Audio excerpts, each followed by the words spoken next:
नमस्कार, छत्तीसगढ़ आज का मुद्दा देख रहे हैं आप और मैं हूं आपके साथ रितु सिंह। और आज हमारा मुद्दा है कांग्रेस का मास्टर स्ट्रोक उड़ाएगा बीजेपी के होश। तो देखिए, लोकसभा चुनाव को लेकर उल्टी गिनती शुरू हो चुकी है। चुनाव की तारीखों के ऐलान से पहले राजनीतिक पार्टी अपनी तैयारी पूरी करने में जुटी हुई हैं। एक तरफ तो बीजेपी ने जहां प्रदेश की सभी 11 सीटों में प्रत्याशी घोषित कर चुकी है, तो वहीं कांग्रेस में इसे लेकर मंथन का दौर जारी है। कहा जा रहा है कि इस बार कांग्रेस की सूची चौंकाने वाली होगी। ये रिपोर्ट देखिए।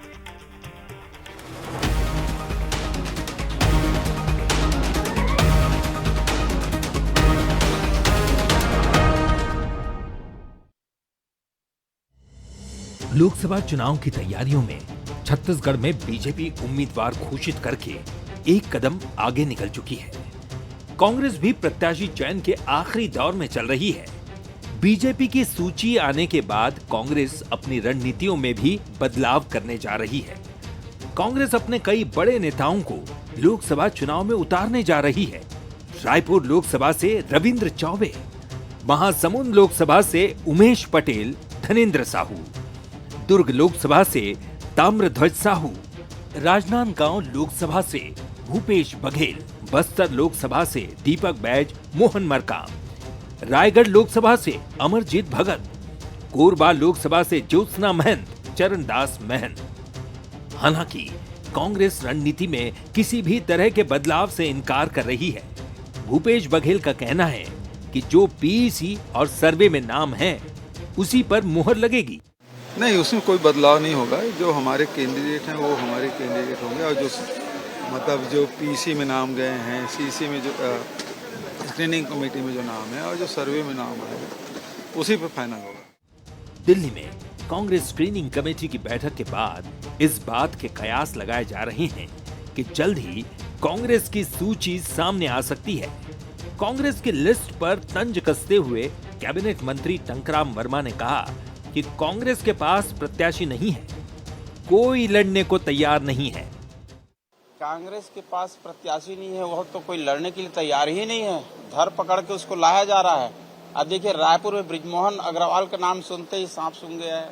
कोई लड़ने वाला तैयार नहीं है। भारतीय जनता पार्टी की स्थिति इतनी मजबूत है कि इस बार तो 400 से पार और अब की बार फिर से मोदी सरकार। स्क्रीनिंग कमेटी की बैठक के बाद सूची पर अंतिम मुहर कांग्रेस चुनाव समिति की बैठक में लगेगी। माना जा रहा है कि आने वाले 2 से 3 दिनों में कांग्रेस लोकसभा चुनाव को लेकर अपनी सूची जारी कर देगी।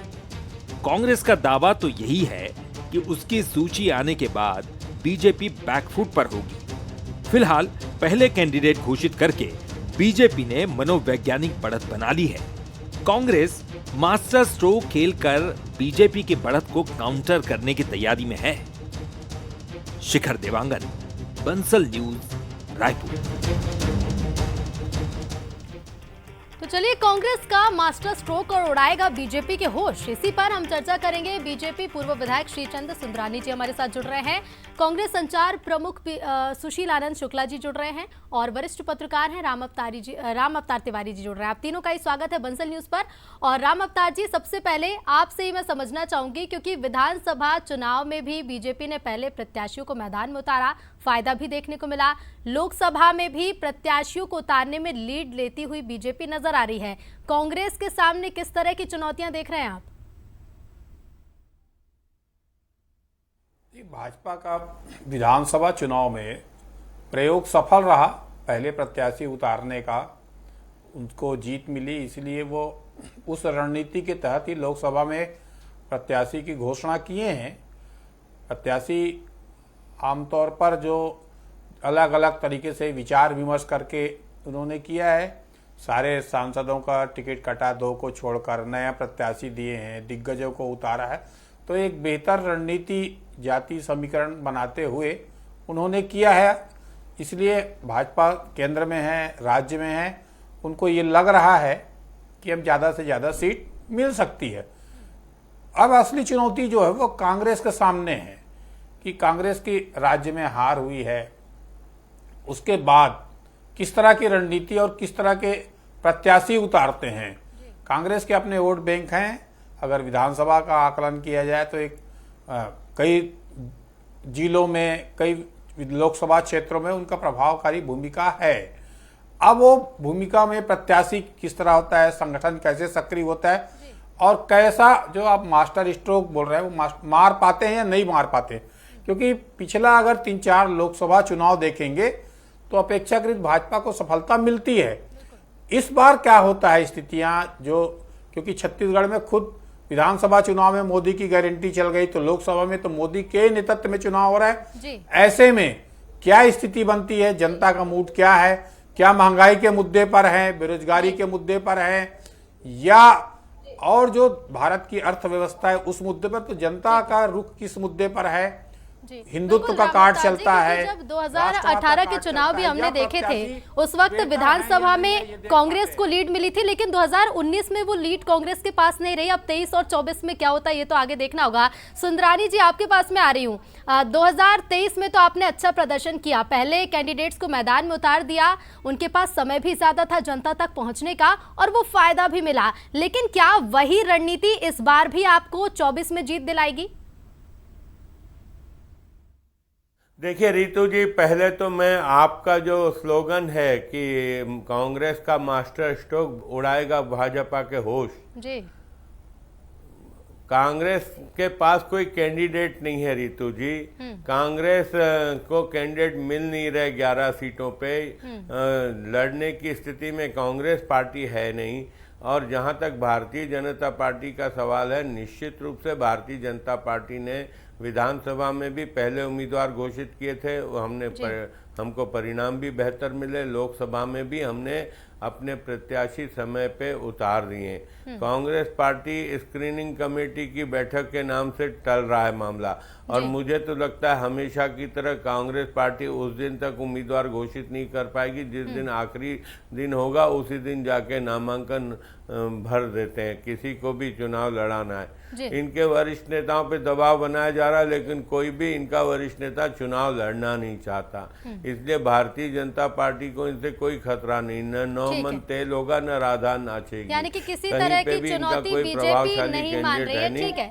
ठीक है सुंदरानी जी। सुशील जी, क्या लगता है 2023 में लीड ली बीजेपी ने छत्तीसगढ़ में, जब कैंडिडेट्स उतारे थे कांग्रेस कह रही थी ये बीजेपी की बौखलाहट है जो इतने जल्दी प्रत्याशी की घोषणा कर दी है, लेकिन उस जीत से भी कांग्रेस शायद सबक नहीं ले पाई और यही वजह है कि अब तक प्रत्याशियों को चयन कांग्रेस में नहीं हुआ है।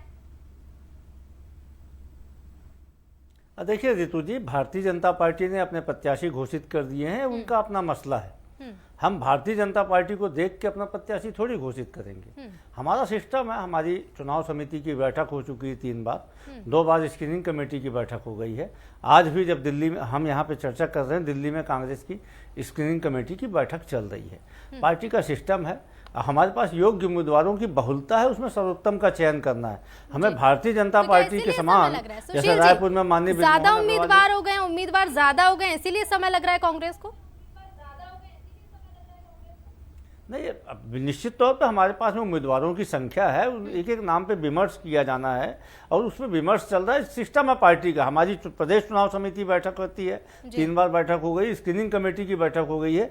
स्क्रीनिंग कमेटी जिन नामों को अनुशंसा करती है, उसके बाद उसका केंद्रीय चुनाव समिति उसका अनुमोदन करती है। हम भारतीय जनता पार्टी के समान जबरिया किसी को प्रत्याशी नहीं बनाएंगे। जिस प्रकार से रायपुर में माननीय बृजमोहन अग्रवाल जी को प्रत्याशी बनाया गया, वो बेचारे चुनाव नहीं लड़ना चाहते हैं। अगर आप कह रहे हैं कि जबरिया प्रत्याशी बनाने की बात है, तो अगर बीजेपी ने विधानसभा चुनाव में भी जबरिया ही प्रत्याशी बना दिए होंगे, लेकिन जीते तो वही प्रत्याशी, कांग्रेस को पूरी तरह से लीड मिलती हुई नजर नहीं आई छत्तीसगढ़ में। देखिए रितु जी, थोड़ा सा मैं निवेदन करूंगा आपसे। निश्चित तौर पे विधानसभा चुनाव में हम चुनाव हारे हैं, लेकिन 42% वोट मिला हमको, 42% वोट। तो यह बोलना कि कांग्रेस चुनाव बुरी तरीके से हार गई थी, मैं इसमें आपत्ति व्यक्त करता हूं। अब आप देखिएगा लोकसभा का जो चुनाव होगा उसमें कांग्रेस और तो क्या रणनीति होगी सुशील जी? सवाल का जवाब पूरा नहीं, आप इतनी उछलाक, आप नहीं सुशील जी, आप कह रहे हैं कि बुरी तरह से कांग्रेस हारी थी, ये मेरा कहना है। मैंने सुशील जी, मैंने बिल्कुल नहीं कहा कि कांग्रेस बुरी तरह से हारी थी, मैंने बोला कि लीड नहीं मिली थी कांग्रेस को। अगर आप सवाल ठीक से सुन रहे तो उसी हिसाब से जवाब दीजिएगा सुशील जी। माफ करिएगा, मैं यदि जवाब देने की कोशिश करता हूं तो हर आधे सेकंड के बाद में आपका सवाल आ जाता है। या तो आप अपने पूरे सवाल कर लीजिए, फिर मैं जवाब देता हूं। तो आपके जो सुशील जी, आप सवाल जवाब बचे हैं दीजिए। रितु जी, निवेदन उसको कर लीजिए, फिर मैं जवाब सुशील जी, देता हूं। जवाब मैं समझता हूं कि एंकरिंग का यही लिहाजा होता है। ठीक है सुशील जी, हाँ, आप मेरी तब सुनिएगा बात को धैर्य गलत रख के आप, बता उसके रहे बाद थे। सवाल उस बात को मैंने सही किया, मैंने आपको बीच में टोका नहीं है, आप मेरे सवाल को गलत बता रहे थे, वो करेक्ट नहीं, किया है मैंने आपने शुरू से आप जब आपका डिबेट, बहन जी, जब आपका डिबेट खत्म ठीक हो है, जाएगा, सुशील जी, उसका जो ना सवाल एक है बार उसका इत्मीनान जवाब से आप देखिएगा, आप इत्मीनान से देखिएगा। शरद जी को भी बुला लीजिएगा कि वो भी देख लें कि ठीक है। आपका सवाल करने का लहजा कैसा था। बिल्कुल, अब जहां तक बिल्कुल, सुशील जहां जी, तक विवाद कांग्रेस से पार्टी हटकर का हम अपने सवाल है, मुद्दे पर आ जाते देखिए, हैं। हम जी इस लोकसभा चुनाव में कांग्रेस पार्टी मुद्दों को लेकर जाएगी। जो मुद्दे इन्होंने किए थे 2004 में, 2014 में, 2019 में, मोदी की गारंटी की बात होती है। मोदी के जो खुद के वादे थे, 10 वादे थे मोदी जी के, 10 में से कितने वादे मोदी जी ने पूरे किए? 100 दिन में महंगाई कम करने का वादा किया था, हर के खाते में 15 लाख आने का वादा किया था, विदेश से काला धन लाने का वादा किया था, 35 रुपए लीटर में पेट्रोल डीजल देने का बात किया था। और आज भी 35 रुपए, 29 रुपए 36 पैसे डीजल में, 35 रुपए पेट्रोल में एक्साइज ड्यूटी वसूलते हैं मोदी जी, जो 35 रुपए लीटर में डीजल दे। 400 रुपए का सिलेंडर आज मोदी जी के राज में 1000 का पार हो गया, बीच में तो 1200 रुपए हो गया था। किसानों की आय दुगनी करने की बात किया था मोदी जी ने। ये सारे विषय लेकर हम जनता के बीच में जाएंगे। जनता इंतजार कर रही है। काठ की हांडी बार बार नहीं चढ़ती, यहाँ पे 2 बार चढ़ चुकी है काठ की हांडी। जनता इंतजार कर रही है कि किस प्रकार से इनके वादों का हिसाब किया जाए। हर साल 2 करोड़ युवाओं को रोजगार देने का बात किया था मोदी जी ने। 20 करोड़ युवाओं को रोजगार मिलना था, और छत्तीसगढ़ को भी आबादी के अनुपात में 40 लाख युवाओं को रोजगार मिलना था। लेकिन दुर्भाग्य से इन 14 सालों में, इन 10 सालों में, 2014 से 2024 तक मोदी जी ने सिर्फ देश की जनता को ठगा है, जुमलेबाजी किया है, बड़े बड़े भाषण दिए, न किसानों की आय दुगनी हुई है। आज देश का किसान दिल्ली के आसपास आंदोलनरत है। देश का किसान अपने समर्थन मूल्य की गारंटी चाहता है। लेकिन दुर्भाग्य देखिए कि सत्ता में बैठे हुए लोग सिर्फ बड़ी बड़ी बातें करते हैं, आत्ममुग्धता करते हैं, और देश की जनता इंतजार कर रही है। 2024 का जो परिणाम आने वाला है, निश्चित तौर पर 2023 में परिणाम हमारी अपेक्षाओं के अनुरूप नहीं आए, लेकिन आप देखिएगा 2024 का जो परिणाम आएगा वह विधानसभा से इतर आएगा, और भारतीय जनता पार्टी से ज्यादा बेहतर स्थिति में कांग्रेस पार्टी बिल्कुल। रहेगी। सुशील जी, शुभकामनाएं भी आपके साथ हैं, क्योंकि उम्मीद ये भी करती हूं मैं कि आप अपना जवाब भी पूरा कर पाएंगे। सुंदरानी जी, आपके पास में आ रही हूं। मोदी की कोई गारंटी पूरी नहीं हुई है, ये कहना है कांग्रेस का कि गारंटी पूरी नहीं कर रहे, जनता जो चाहती है वो नहीं किया जा रहा है, और इसी आधार पर ये तमाम बातें लेकर, ये तमाम मुद्दे लेकर कांग्रेस जनता के बीच जाएगी। लेकिन सवाल यही कि समय कितना बचा है जनता के बीच जाने के लिए, बीजेपी किस तरह से देखती है?